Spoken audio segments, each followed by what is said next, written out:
పెద్దయినా ఎక్కడి నుంచి వచ్చారు? మేము శ్రీ సిటీ తడా నుంచి వచ్చాం. ఓకే. ఇక్కడ తిరుమల తిరుపతి దేవస్థానంలో ఏర్పాట్లు ఎలా ఉన్నాయి? బాగుంది. బాగున్నాయా? బాగుంది. ఓకే. మీరు స్వామివారి మీద ఉన్నటువంటి భక్తి శ్రద్ధలతో స్వామివారికి ముడుపులు కట్టి స్వామివారికి కానుకలు సమర్పిస్తూ ఉంటారు. అయితే ఆ కానుకల రూపంలో వచ్చినటువంటి ధనాన్ని గత ప్రభుత్వ హయాంలో ఇక్కడ తిరుమల తిరుపతి దేవస్థానం పాలక మండలి వర్గం చేసినటువంటి నిర్వాహకం ఒకటి వెలుగులోకి వచ్చింది.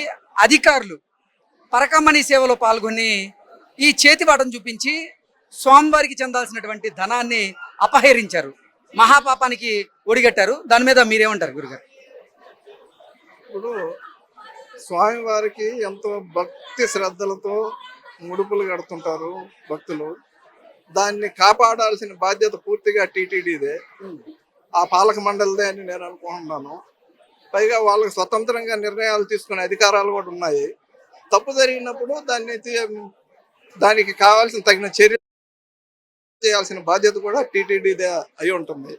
ఒకవేళ టీటీడీ కానీ ఫెయిల్ అయితే ప్రభుత్వాలు దాని మీద కమిటీలు వేసి ఏదో ఎంక్వైరీ కమిటీలు సిట్టింగ్ జడ్జితో కూడా విచారణ జరిపించే అధికారం ప్రభుత్వానికి ఉంటుంది. ప్రభుత్వాలు ఆ విధంగా ఒక కమిటీని వేసి అక్కడ ఏమి జరిగిందో తేల్చి వాళ్ళని కఠినంగా శిక్షించాలని, ఇక మీదట ఇలాంటివి జరగకుండా చూడాలని మేము కోరుకుంటున్నాం. ఓకే. పెద్దయినా అంటే ఎవరైతే అధికారులు చేతివాటం చూపించారో ఆ అధికారులకు సంబంధించినటువంటి అంశాన్ని లోక్ అదాలత్లో రాజీ కుదిర్చినట్లుగా కూడా కొన్ని ఆరోపణలు వస్తున్నాయి. అంటే గత పాలకుల మీద, గత పాలక మండలి మీద కూడా. దాని గురించి ఏమంటారు? ఇప్పుడు పాలక మండలి గతమా ఇప్పుడా లేదు ఇంకా 20 ఏళ్ళ ముందా అనేది కాదు. బయటపడ్డప్పుడు దానికి సంబంధించి పూర్తి స్థాయి విచారణ జరగాలి. అప్పుడు దోషులను నిలబెట్టాల, దాన్ని ప్రజల ముందుకి వాళ్ళని దోషులుగా నిరూపించాలి. అప్పుడు వాళ్ళ మీద కఠినంగా చర్యలు తీసుకోవాలా.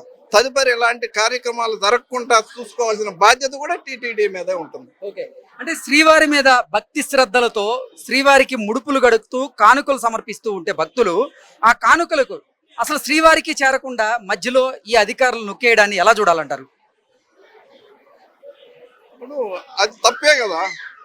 తప్పు చేయడం కూడా అధికారులు లేదు ఇంకొకరని కాదు, ఎవరు చేసినా అది తప్పే. తప్పు జరిగిపోయిందని మీరే చెప్తున్నారు. జరిగిపోయిన తప్పుల గురించి మనం ఎంతసేపు మాట్లాడుకున్నా మన స్థాయిలో ఏమి చేయలేవు. తప్పు జరిగిందని చెప్పుకోవడం తప్ప దీన్ని తేల్చాల్సిన బాధ్యత ఇప్పుడుండే పాలక మండలి, ఇప్పుడుండే ప్రభుత్వము దీని మీద చర్యలు తీసుకొని ఒక కమిటీని వేసి విచారణ జరిపి తగిన దోషులకి తగిన శిక్ష పడాలని నేను కోరుకుంటున్నాను. పెద్దయినా ఎక్కడి నుంచి వస్తున్నారు? ఓం నమో వెంకటేశాయ. మేము చెన్నై నుంచి వస్తున్నాం సార్. ఓకే. స్వామివారికి మీరు భక్తి శ్రద్ధలతో అంటే కోరికలు కోరుకొని ఆ కోరికలు తీరిన తర్వాత ముడుపులు కడుతూ ఉంటారు, స్వామివారికి కానుకలు సమర్పిస్తూ ఉంటారు. అయితే పరకామణిలో మీరు చెల్లించినటువంటి కానుకలు ఏవైతే ఉన్నాయో అవి శ్రీవారికి దక్కకుండా కొంతమంది అధికారులు అలాగే గత పాలకులు చేతివాటం ప్రదర్శించారు. అంటే స్వామివారి సొమ్ముని వారు అపహరించారు. దీన్ని ఎలా చూడాలి? ఇది చాలా దౌర్జన్యంగా ఉందండి. దీనికి వచ్చి ఆ వెంకటేశ్వరుడే వచ్చి బదులు చెప్పాలి. ఈ మరి చేసేది వచ్చి అనీతి అన్యాయం చేస్తున్నారు. దీనికి వచ్చి వాళ్ళకి లెసన్ వచ్చి బాగా వచ్చి ఆయన ఒక పాఠం కల్పియాలండి. ఇది వచ్చి ఈ మరి చేసేది వచ్చి సరిగా లేదు, న్యాయం లేదు, నియతి లేదు. ఆ భక్తి అనేది ఉంటే మనసు భక్తి మార్గంగా ఈ మరి చేయరు. ఈ చెయ్యేందుకు ఉండే ఒక ఎఫెక్ట్స్ వచ్చి they will realize, he will show. But కొంచెం కాల పరిస్థితి, ఇక్కడ కొంచెం వెయిట్ చేయాలి. వెనకాల వచ్చి వాళ్ళకి దీనికి ఉండే రివార్డ్స్ ఖచ్చితంగా వాళ్ళకి లభిస్తుంది. దానివల్ల మనం ఎవరిని ఏమి చెప్పేది లేదు. ఆటోమేటిక్గా వాళ్ళు చేసిన మంచి కానికి వచ్చి దేవుడు వచ్చి ప్రసాదిస్తూ ఉంటాడు. అంటే చెప్పండి, శ్రీవారి భక్తులు ఎవరైతే ఉన్నారో శ్రీవారి మీద భక్తి శ్రద్ధలతో వారి కోరికలు తీరిన తర్వాత ముడుపులు కడుతూ ఉంటారు, కానుకలు సమర్పిస్తూ ఉంటారు. వారు భక్తి శ్రద్ధలతో సమర్పించినటువంటి కానుకలు కూడా శ్రీవారికి అందకుండా ఇప్పుడు అధికారులు కానివ్వండి, గత పాలకులు కానివ్వండి చేతివాటం ప్రదర్శించడం అసలు ఎంతవరకు కరెక్ట్ అంటారు? మీరు చెప్పేది నమ్మే మరిగా లేదు. బట్ మీరు చెప్పింది 100% వచ్చి అది అన్యాయంగా ఉంది. ఆ మరి చెయ్యకూడదు. అది ఎట్లా సార్ ఆ మరి చేస్తారు? Is it possible? ఇప్పుడు వచ్చిన వీడియో క్లిప్పింగ్ చూస్తే దాన్ని నమ్మలేని వాళ్ళు కూడా నమ్ముతున్నారు.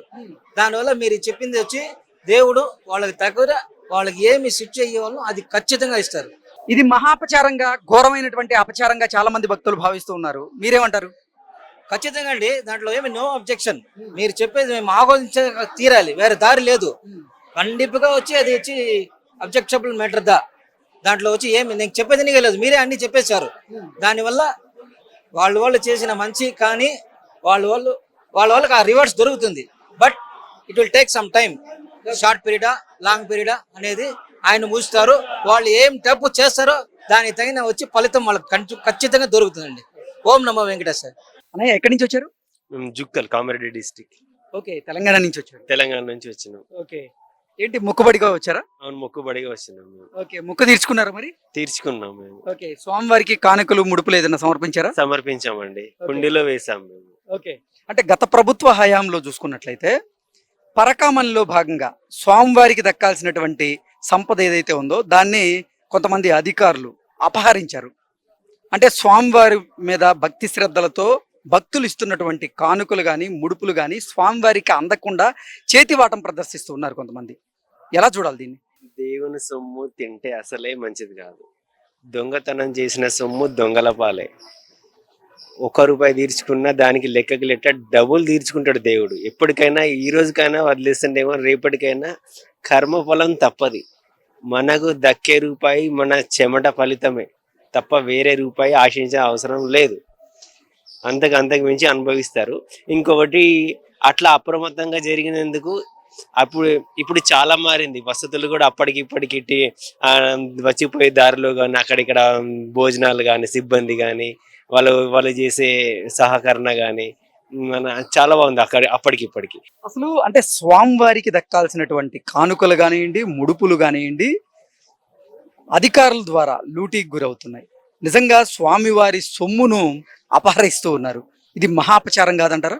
ఇది పెద్ద అపచారం స్వామి. ఇది చాలా పెద్ద తప్పు. అసలు ఎంత పెద్ద తప్పు అంటే వాళ్ళు లైఫ్ లో అసలు దేవుడే ఇస్తాడయ్యా మీకు సొమ్ము. దేవుని దగ్గర సొమ్ము తీసుకొని ఎవరు బాగుపడతారు చెప్పండి? అంతే కదా. ఇప్పుడు ఈ రోజు కాకపోయినా రేపటి లెక్క కట్టాల్సిందే. కానీ అట్లా దేవుని సొమ్ము మాత్రం చాలా పెద్ద తప్పు. ఎవరిది వాళ్ళు అనుభవిస్తారు అంతే. అది తప్పు చేయొద్దు. ఇంకోటి, ఇప్పుడు ఇంత తొందరగా తెలిసి వచ్చింది కాబట్టి తగు జాగ్రత్తలు తీసుకునే బాధ్యత టీటీడీ సంస్థానంది. సార్ ఎక్కడి నుంచి వస్తున్నారు సార్? మహబూబ్ నగర్ నుంచి వచ్చాను sir. Okay, I'm retired BSNL employee sir. Long back 2008, from the beginning 2008 నుంచి ఎవ్రీ మంత్ నేను ఇక్కడికి తిరుపతికి వచ్చేవాడిని సార్. ఓకే. సార్, శ్రీవారి మీద నమ్మకంతో భక్తి శ్రద్ధలతో భక్తులు కొంతమంది స్వామివారిని కొన్ని కోరికలు కోరుకొని ఆ కోరికల తర్వాత వారు ఇక్కడికి ముడుపులు చెల్లించేందుకు, కానుకలు సమర్పించేందుకు కూడా వస్తూ ఉంటారు. స్వామివారి మీద భక్తి శ్రద్ధలతో చాలా మంది భక్తులు కూడా స్వామివారికి కానుకలు సమర్పిస్తారు. అయితే ఆ కానుకలు స్వామివారికి అందకుండా గత పాలకులు, తిరుమల తిరుపతి దేవస్థానానికి చెందినటువంటి కొంతమంది అధికారులు చేతివాటం ప్రదర్శించి డబ్బుల్ని, అంటే పరకామణిలో భాగంగా భారీగా అవినీతికి పాల్పడ్డారు. దీన్ని ఎలా చూడాలి అసలు? సార్, ఒకటి, ఇది మానవత్వంతో ఉన్నవారు ఎవరు చేయరు. దైవభక్తి ఉన్నవాడు పరకామణి సేవకే వచ్చి అలాంటిది చేశాడంటే ఇది చాలా దుర్మార్గమైన వ్యవహారము. ఇంకోటి ఏంటంటే చెప్పండి సార్, ఒక భక్తుడనేవాడు విలేజెస్ నుంచి రైతులు కానీ ఇంకా బెగ్గర్ టైప్లో ఉన్నవాడు కానీ ముడుపులు కట్టి వెంకన్న నామాలతోటి కష్టాలు పడుకుంటూ ఇక్కడికి వచ్చి హుండీలో వేసిన ధనాన్ని ఇట్లా అక్రమంగా తీసుకోవటం అనేది అది మానవ విప్లవానికి మంచిది కాదు. ఆయనకు మంచిది కాదు, తీసుకున్న వాటికి మంచిది కాదు, ఇది సమాజానికి కూడా మంచిది కాదు. ఏంటి దీన్ని మహాపచారంగా చూస్తారా మీరు? అపచారం కాదు, ఆయనకు మంచిది కాదు. కానీ ప్రభుత్వము డిఫరెంట్ యాంగిల్స్ లో వాళ్ళను దృష్టిలో ఉంచుకొని అలాంటి చర్యలు చేపట్టి మంచిగా జరగాలని చూస్తున్నాం. పూర్వపు ప్రభుత్వంలో జరిగిన దానికంటే ఇప్పుడు ప్రభుత్వంలో చాలా మంచిగా జరుగుతున్నాయి. పూర్వం రోజుల్లో అంటే గత ప్రభుత్వంలో ఉన్నంత కాలం ఈ పరిసర ప్రాంతాల్లో వెంకన్న నామాలు కూడా ఉండేవి కాదు, మారుమోగుతున్నాయి ఇప్పుడు. అది చాలా సంతోషకరమైన విషయము. ఇంకోటి ఏంటంటే సార్, అసలు ఒక భక్తుడిగా మీరు చెప్పండి, మీరు స్వామివారికి మొక్కు తీర్చుకునేందుకు మహబూబ్ నగర్ నుంచి ఇక్కడికి వచ్చి స్వామివారి మీద భక్తి శ్రద్ధలతో స్వామివారికి కానుకలు ముడుపులు సమర్పిస్తూ ఉంటే ఆ ముడుపులు అసలు స్వామివారికే దక్కకుండా అధికారులు చేతివాటం ప్రదర్శిస్తూ అపహరణ చేస్తూ ఉంటే స్వామివారి సొమ్ముని దీన్ని ఎలా చూడాలి అసలు? ఎలా చూసేదేమో సార్, అది ఆయనకు ఉండాలి. అట్లా అలా పరకామని సేవకు వచ్చిన వాళ్ళు అలాంటి పనులు చేశారని అంటే అలాంటి వ్యక్తిత్వం ఉన్న మనిషికి ఆయనకే అది చెల్లుతుంది. అది మంచిగా చెడు అనేది ఆయనకు ఆత్మసాక్షికి ఉండాలి. ఒక భక్తుడిగా వచ్చి పరకామని సేవకే వచ్చిన వాళ్ళు అలాంటి పని చేయటం అనేది కరెక్ట్ కాదు. సభ్యత ఒక భక్తుడిగా అలాంటి పని చేయకూడదు. అది పెద్దాయన ఎక్కడి నుంచి వస్తున్నారు? మేము మహబూబ్ నగర్ సార్. ఓకే. మేము కొద్ది BS ఏం పేరండి మీ పేరు? నా పేరు శ్రీధర్ రావు. ఓకే సార్, అంటే శ్రీవారి మీద భక్తి శ్రద్ధలతో భక్తులు కొంతమంది మొక్కుబడులను చెల్లించేందుకు ఇక్కడ తిరుమల తిరుపతికి వస్తూ ఉంటారు. స్వామివారి దర్శనం చేసుకొని తర్వాత ముడుపులు కానుకలు స్వామివారికి చెల్లిస్తూ ఉంటారు. అయితే భక్తులు భక్తి శ్రద్ధలతో ఇచ్చినటువంటి కానుకలు ఏవైతే ఉన్నాయో అవి స్వామివారికి దక్కకుండా పరకామణిలో భారీగా అవకతవకలకు పాల్పడుతూ కొంతమంది అధికారులు అలాగే గత పాలకులు చేతివాటం ప్రదర్శిస్తూ స్వామివారి సొమ్మును అపహరిస్తూ ఉన్నారు. ఈ అపహరణను ఎలా చూడాలి మనం? చాలా తీవ్రంగా పరిగణించాలి దీన్ని. తర్వాత ఈ ఈ ఈ చర్య చాలా హేయమైనది. తర్వాత సేవకులైతే ఏం చేయలేదు. ఎందుకంటే నేను కూడా ఒకసారి పరకామణి సేవలో దాదాపుగా చాలా సంవత్సరాల నుండి డ్యూటీ చేశాను. అక్కడైతే బాగానే ఉంది. మరి గోల్మాల్ జరిగిందని మాకు కూడా వెనికిడి తెలిసింది. ఇది చాలా హేయమైన చర్య. దీన్ని సాక్షాత్తు భగవంతుడే చూసుకుంటాడు దీన్ని. లాస్ట్ టైం కూడా అట్లే జరిగింది. దానికి అవకతవకలు జరిగిన వాడు శిక్ష కూడా పడ్డది, ఇక పైన కూడా పడాలి అని కోరుకుంటున్నాను. ఓకే, అంటే గతంలో చూసుకున్నట్లయితే లడ్డూలో అవకతవకలు జరిగిందని, ఆ తర్వాత చూస్తే అసలు తిరుమల తిరుపతి దేవస్థానం పాలక మండలి తీరు మీద కూడా కొంతమంది ఆరోపణలు విమర్శలు చేస్తూ కొన్ని వీడియోలు మనం చూసాం.